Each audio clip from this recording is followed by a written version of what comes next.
அனைவருக்கும் இனிய வணக்கங்கள்.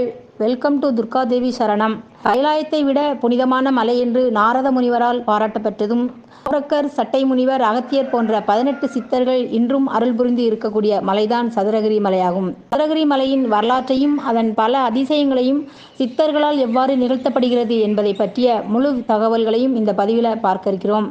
பதிவுக்குள்ளே போகிறதுக்கு முன்னாடி நம்ம சேனலை இப்போ தான் முதல் முறையாக பார்க்குறீங்கன்னா ஒரு லைக் பண்ணி உங்கள் ஃப்ரெண்ட்ஸுக்கு ஷேர் பண்ணுங்கள். மறக்காமல் சப்ஸ்கிரைப் பண்ணுங்கள் ஃப்ரெண்ட்ஸ். மேலும் பக்கத்தில் இருக்கிற பெல் பட்டனை கிளிக் பண்ணி ஆல் என்ற ஆப்ஷனை ப்ரெஸ் பண்ணுங்கள். அப்போ தான் நம்ம பதிவில் வருகிற ஒவ்வொரு பயனுள்ள தகவலும் உங்களுக்கு உடனுக்குடனே நோட்டிஃபிகேஷனாக வரும். வீடியோவை ஸ்கிப் பண்ணாமல் கடைசி வரை பாருங்கள் ஃப்ரெண்ட்ஸ். வாங்க பதிவுக்குள்ளே போகலாம். இந்த சதுரகிரி மலையில் ஏறி இறங்கினால் சர்க்கரை வியாதி அறவே இல்லாமல் போவதும், ஒடிஞ்சி போன எலும்பு கூட ஒட்ட வைக்கும் மூலிகையும், சாதாரண உலோகத்தையும் தங்கமாக மாற்றக்கூடிய அளவுக்கு மூலிகையும் அந்த மலையில் இருக்கிறதாகவும், அந்த மலையை பாதுகாக்க கருப்பசாமி காவல் தெய்வமாயிருக்கிறாரு என்று சொல்லப்படுதுங்க. இந்த கருப்பசாமி சிவபெருமானை பிரம்பால அடிச்சிருக்கிறாரு. அதோட சதுரகிரி மலையில் சுந்தர மகாலிங்கம், சந்தன மகாலிங்கம், இரட்டை லிங்கம் அப்படி சொல்லி நிறைய லிங்கம் இருக்குதுங்க. இந்த ஒவ்வொரு சிவலிங்கத்துக்கும் பின்னாடி ஒவ்வொரு புராண கதைகள் இடம்பெற்றிருக்கின்றன. சதுரகிரி மலை பற்றிய அனைத்து தகவல்களையும் இந்த பதிவில் முழுமையாக பார்க்கலாம். 4 புறமும் மலை சூழ்ந்துள்ளதாகவும், மொத்த மலைகளோட அமைப்பு சதுரமாகவும் அமைந்துள்ளதால் இதை சதுரகிரி என்று பெயர் வந்ததாகவும் அழைக்கப்படுதுங்க. இந்த மலையில் ஏராளமான மருத்துவ குணமுள்ள பலவிதமான மூலிகைகள் இருப்பதை தெரிந்து கொண்ட சித்தர்கள் இந்த இடத்தை தேர்வு செய்து தவம் இருந்து வந்திருக்காங்க என்பதை நம் அனைவராலும் அறிந்த உண்மை என்று சொல்லலாம்ங்க. அதோடு மட்டுமில்லாமல் தங்களை தேடி வரும் பக்தர்களுக்கு தீராத நோயினையும் இங்கே இருக்கிற மூலிகைகளை வச்சு சரி செய்து வந்திருக்காங்க. பழனி நவபாஷண முருகர் சிலையை போகர் தான் செய்தார் அப்படின்னு நமக்கு தெரியும். ஆனால் அந்த போகர் இந்த சதுரகிரி மலையில் தங்கியிருந்ததாகவும், அதிக சக்தி வாய்ந்த நவபாஷண முருகர் சிலையை செஞ்சாரு அப்படின்னு எத்தனை பேருக்கு தெரியுங்க? எல்லா சிவன் கோயில்களிலும் லிங்கம் நேராக இருக்கும் என்பதை நாம் அனைவருமே பார்த்துருக்கிறோம். ஆனால் இந்த சதுரகிரி மலையில் மட்டும் கொஞ்சம் சாய்ந்த கோணமாக சுயம்புலிங்கம் இருக்காருங்க. அப்படி சாய்ந்திருப்பதற்கு 2 விதமான கதைகள் சொல்லப்படுது. அது பற்றி நாம் இப்போ பார்க்கலாம். கைலாயத்தில் சிவபெருமானின் பூதனங்களில் இருவர் யாழ்வல்ல தேவர். இவர் யாழ் இசைத்து சிவனை மகிழ்விச்சு வந்திருக்கிறார். அப்படின்னா இதிலிருந்து என்ன தெரியுதுன்னா, யாழ் கொண்டு இசைத்து சிவனை சந்தோஷமடைய செய்திருக்கிறார். அவர் ஒரு அப்சனிஸ்கனி மேலே காதல் வசம் கொண்டிருக்கிறார் என்பது ஒரு கதையாக சொல்லப்பட்டிருக்குங்க. 2 பேரும் இப்படி இருக்க, இதை தெரிந்த சிவபெருமான் 2 பேரும் பூமியில் மனிதராக பிறந்து உங்களோட விருப்பு வெறுப்பெல்லாம் தீர்த்து எப்போ முக்தி எடுத்து செய்கிறீர்களோ அப்போ என்னிடம் திரும்ப வருவீங்க அப்படின்னு சாபம் கொடுத்திருக்கிறாரு. இதற்கிடையில் சதுரகிரி மலைக்கு அடியில் கோட்டையூரில் யாழ்வல்ல தேவன் பச்சை மாலாகவும் அப்சரிஸ்கனி சடைமங்கையாகவும் பிறந்து 2 பேரும் திருமணம் செய்து வாழ்ந்து வந்தாங்க. பின்னர் இவர்கள் எப்படி அவங்களோட வாழ்வாதாரத்தை போக்கினாங்க அப்படின்னா, பசுக்களை மேய்த்து பால் கறந்து விற்று வாழ்க்கையை நடத்தி வந்திருக்காங்க. அந்த சடைமங்கை என்ற பெண்ணானவள் குறிப்பிட்ட அளவு தினமும் பால் கறந்து வணிகர்களிடம் வியாபாரத்திற்காக கொடுத்து விற்பனை செய்து வந்திருக்காங்க. ஒரு முறை பால் எடுத்துட்டு போகும்போது ஒரு துறவியானவர் அவளிடம் வந்து, பசிக்கு ரொம்ப, எனக்கு பால் கொஞ்சம் குடிக்கிறது தருமாறு கேட்கிறாரு. இவளும் உடனே அந்த துறவிக்கு பால் சிறிதளவு கொடுக்கிறாள். உடனே அந்த துறவியானவர், நாம் தினமும் வருவேன், பால் குடித்து எனது பசியை போக்கணும் அப்படின்னு சொல்கிறார். அவரோட பயிற்சிக்கு மறுப்பு தெரிவிக்காமல் கணவனுக்கு தெரியாமலேயே அந்த துறவிக்கு தினமும் பால் கொடுத்து அவரோட பசியை ஆற்றி வருகிறாள் அந்த சடைமங்கள். வர வர பாலோட அளவு குறைச்சிக்கிட்டே வருது அப்படின்னு அந்த பச்சைமால் கிட்ட வணிகர் எல்லாரும் கம்ப்ளைண்ட் பண்ணியிருக்காங்க. அதற்கு அந்த பச்சைமால் என்ன பண்ணுறாரு அப்படின்னா, தன்னோட மனைவி என்ன பண்ணுறாள் அப்படின்னு ஒரு நாள் அவள் பின்னாடியே போய் ஒளிஞ்சு நின்று பார்க்கிறார். வழக்கம் போல அந்த சடைமங்கையானவள் அந்த துறவிக்கு குடிக்க பால் கொடுக்கிறாள். இதை ஒளிஞ்சு நின்று பார்த்த பச்சைமால் சடைமங்கையை பயங்கரமாக அடிக்கிறான். இதை பார்த்த துறவி தனக்கு பால் கொடுத்ததற்காக இந்த பெண் நம்ம கண் முன்னாடியே அடி வாங்கிட்டாளே அப்படின்னு சொல்லி அவளுக்கு சடகாமி என்ற பெயரில் காவல் காக்கும் தேவியாக சிலையாக மாற்றிவிட்டு அந்த இடத்தை விட்டு அந்த துறவியானவர் மறைந்து விடுகிறார். இப்படி மனைவியை விட்டு பிரிந்த பச்சைமால் தன்னோட தப்பை உணர்ந்து திருந்தி சதுரகிரி மலையில் இருக்கிற சட்டைநாதர் முனிவர், சித்தராத முனிவர் இவர்களுக்கு குடிக்க பால் கொடுத்து அவங்க பசியை ஆற்றி வருகிறான். அந்த நேரத்தில் சதுரகிரிக்கு புனித துறவி ஒருவர் புதியதாக வந்திருக்கிறார். அவரை எல்லோரும் நன்றாக உபசரித்து வந்திருக்கின்றனர். இந்த பச்சைமால் அவருக்கும் குடிக்க பால் கொடுத்து வந்திருக்கிறான். ஒரு நாள் அந்த புதுசாக வந்த துறவிக்கு ரொம்ப பசியை எடுத்துருச்சு. உடனே அந்த துறவி மாட்டோட மடியில் பால் குடிச்சிருக்கிறார். சிவ பூஜைக்குள்ள பாலை யாரோ திருடன் குடிக்கிறான் போல என்று ஒரு கம்பால துறவி மண்டையில் ஓங்கி அடிச்சிருக்காங்க.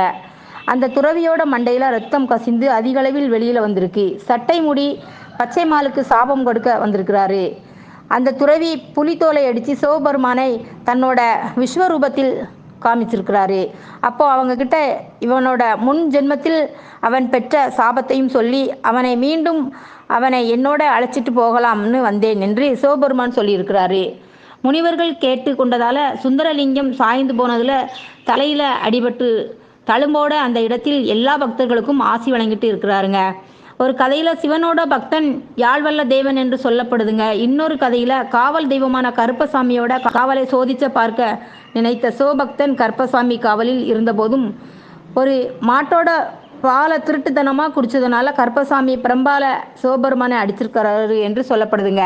அவளுக்கு சடகாமி என்ற பெயரில் காவல் காக்கும் தேவியாக சிலையாக மாற்றிவிட்டு அந்த இடத்தை விட்டு அந்த துறவியானவர் மறைந்து விடுகிறார்.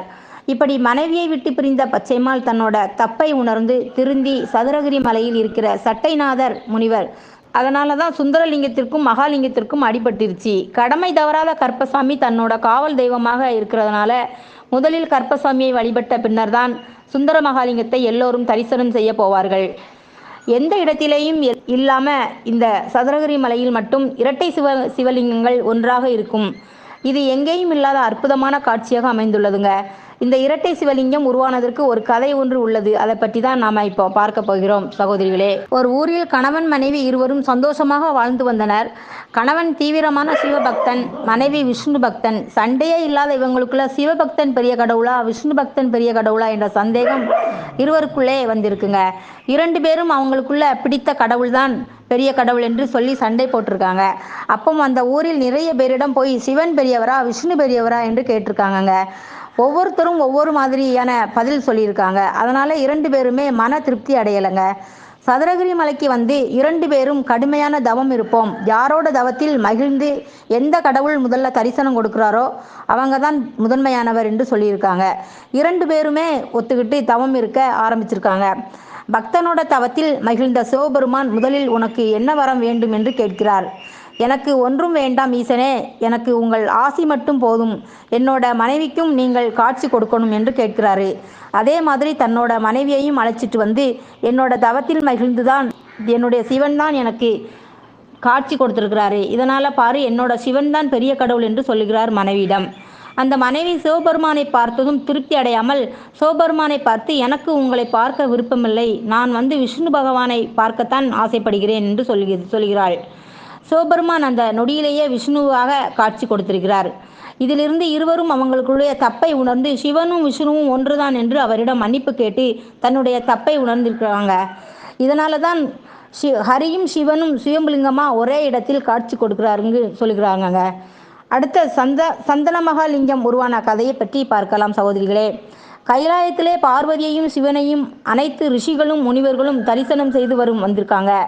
அப்போ அந்த இடத்தில் பிரெங்கி முனிவர் மட்டும் பார்வதி தேவியை வழிபடாமல் சிவபெருமானை மட்டும் வலம் வந்து வழிபட்டிருக்கிறார். சிவனுக்கு சமமாக தன்னையும் வழிபடாத பிரெங்கி முனிவர் மேலே கோபம் படுறாங்க பார்வதி தேவி. பிரெங்கி முனிவரோட செயலை சிவபெருமானிடம் முறையிடுறாங்க பார்வதி தேவி. எல்லாருமே நம்ம இரண்டு பேரையும் சேர்ந்து வணங்கும்போது உங்கள் தெய்வீக பக்தனான பிரெங்கி முனிவர் மட்டும் என்னை மதிக்காமல் இருக்கிறாரே, இதை நீங்கள் கேட்க மாட்டீங்களா என்று கேட்கிறாங்க. அதற்கு சிவபெருமான் தன்னோட பக்தனை விட்டு கொடுக்காமல் என்னை வழிபட்டால் மோட்சம் கிடைக்கும், உன்னை வழிபட்டால் சகல சௌகரியங்களும் கிடைக்கும், அவருக்கு எது மேலேயும் ஆசை இல்லை, அதனால்தான் அவர் என்னை மட்டும் வழிபட்டு மோட்சம் அடைய பார்க்கிறாரு. சிவபெருமான் பிரெங்கி முனிவருக்கு சப்போர்ட் பண்ணி பேசியதும் பார்வதி தேவி இன்னும் கோபம் படுறாங்க. சக்தி இல்லை என்றால் சிவன் இல்லை என்று நிரூபிக்க பிரெங்கி முனிவர் அவர் உடம்பிலிருந்து எல்லா சக்திகளையும் பார்வதி தேவிக்கு எடுத்துக்கிறாங்க. முனிவர் சுருங்கி கீழே விழுந்துடுறாரு. அப்படியும் தவழ்ந்து வந்து சிவனை மட்டும் வழிபடுறாரு. சிவபெருமான் மீண்டும் அவரை பழைய நிலைமைக்கு மாற்றி விடுகிறார். இதை பார்த்து இன்னும் கோபப்பட்ட பார்வதி தேவி சிவனுக்கு பாடம் புகட்டி அவரோட உடம்பில் பாதி இடம் வாங்குறாங்க. கிட்டே இருந்து கோபித்து கொண்டு வந்த சதுரகிரி மலைக்கு வந்த ஒரு சந்தன மரத்தடியில் அமர்ந்து சந்தனத்தால் ஒரு சிவனை உருவாக்கி கடுமையான ஒரு தவம் இருக்கிறாங்க பார்வதி.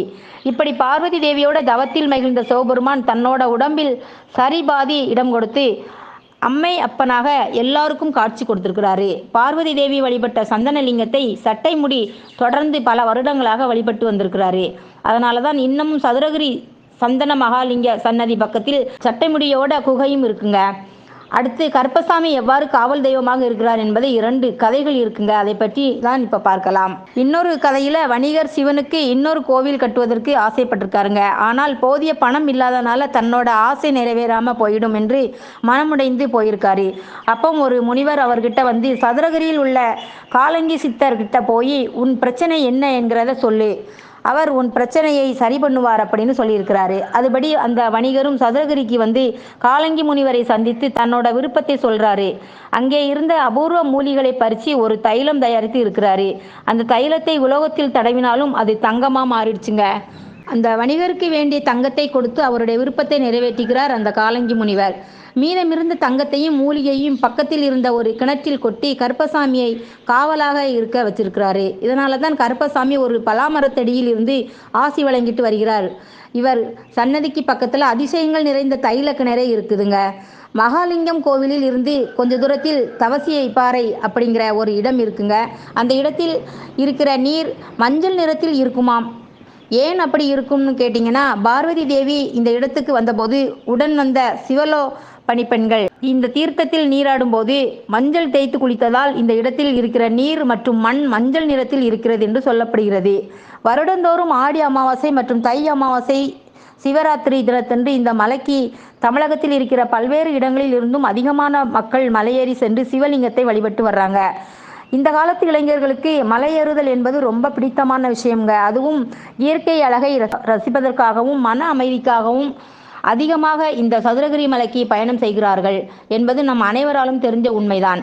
கடவுளே இல்லை என்று சொல்கிறவங்க கூட இயற்கையையும் பல ஆச்சரியங்களையும் அதிசயங்களையும் நிறைந்த இந்த சதுரகிரி மலைக்கு உச்சிக்கு போனால் சுந்தர மகாலிங்கத்தோட தீபாராதனை பார்த்துட்டு வந்தால் நம்மளை மிஞ்சி இருக்கிற சக்தி இருக்குது என்பதை கண்டிப்பாக உணர்வாங்க சகோதரிகளே. சதுரகிரியில் உள்ள தீர்த்தங்களும் மூலிகைகளும் பல்வேறு நோய்களையும் தீர்க்க வல்லது என்பதை நாம் அறியலாம். இந்த மலையில் ஏறி இறங்கினால் உடலில் உள்ள வியர்வை வெளியேறி மூலிகை கலந்த காற்று பட்டு தீர்க்க முடியாத பல நோய்கள் குணமடைந்து வருவதாக அறிவியல் ரீதியாக சொல்லப்படுது சகோதரிகளே. சதுரகிரி மலைக்கு சென்று வந்தால் நோய் மட்டுமல்ல, உடல் அழுத்தம் மனப்பாரம் குறைந்து நீங்கும் என்று சொல்லப்படுதுங்க. இந்த கோவிலுக்கு சென்று வந்தவர்களோட அனுபவம் பல மடங்குகள் இருப்பதாக சொல்லப்படுதுங்க.